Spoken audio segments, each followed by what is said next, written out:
Thank you, Mr. Chairman, and welcome, Director Hall. Thank you for appearing before us once again. This year's economic and budget outlook offers a contrasting story. CBO presents us with an optimistic short-term economic forecast, one that you note is more optimistic than that of the Federal Reserve and most private forecasters, along with a very disturbing longer-term budget forecast that shows the deficit reaching $1 trillion 2 or 3 years earlier than in your previous estimates. The two, of course, are not unrelated. Congress has provided a large jolt of economic stimulus with tax and spending bills this winter.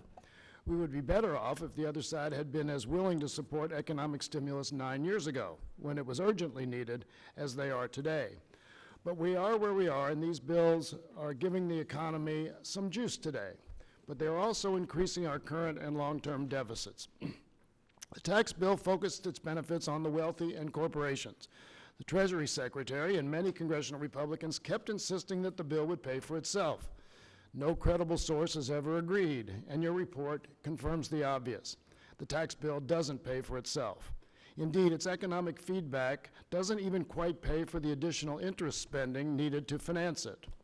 The numbers in your report indicate that if we hadn't passed the tax bill, the deficit outlook for 2018 to 27 would have actually improved since your June estimate. Instead, it's $1.6 trillion worse. We are getting some economic boost from the tax bill, and while that will be welcome, it will also be short-lived. The boost is very front-loaded. Indeed, your report indicates that the tax bill will actually reduce our economic growth rate beginning in 2025. I also worry that the benefits, as short as they may be, will not be broadly shared, that they will primarily help those who are already doing well at the expense of everyone else, just like the tax cuts themselves. I think it's important to point out that this picture assumes we will not have a recession for a decade, that the Fed will be able to raise rates just enough to keep the economy from overheating over the next 4 years, then drop them just enough from 2022 to 2026 to engineer a soft landing. I hope you're right about that. But I don't think we can count on having the current expansion last nearly twice as long as the longest previous one in our history. And a recession would surely mean a weaker economy and larger deficits than you forecast.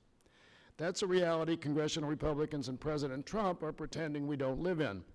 They have succeeded in making the deficit worse. They are now trying to use the deficit as an excuse to make massive cuts to programs vital to American families, including Medicare, Medicaid, and Social Security.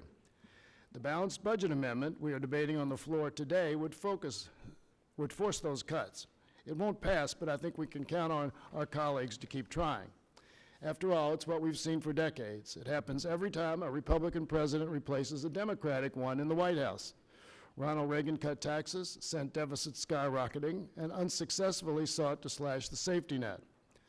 The second President Bush cut taxes, turned record surpluses into record deficits, and unsuccessfully sought to cut Social Security. Even President Nixon inherited a surplus that immediately disappeared. It's no surprise that we see the deficit soaring again now that Republicans have taken full control over the federal budget. Some things never change. The only thing Republicans in Washington like better than complaining about deficits and debt is increasing deficits and debt. It's part of a three-step process that we've seen time and time again. First, they cut taxes primarily for the wealthy. Second, they shed crocodile tears and raise the alarm about the rising deficits that they just worsened. Third, they insist that the deficit is purely a spending problem and push for extreme cuts in programs that are vital to American families. I suspect we'll hear at least some of my colleagues pursue steps 2 and 3 today. But before we get to that, Director Hall, I look forward to hearing your testimony. I yield back.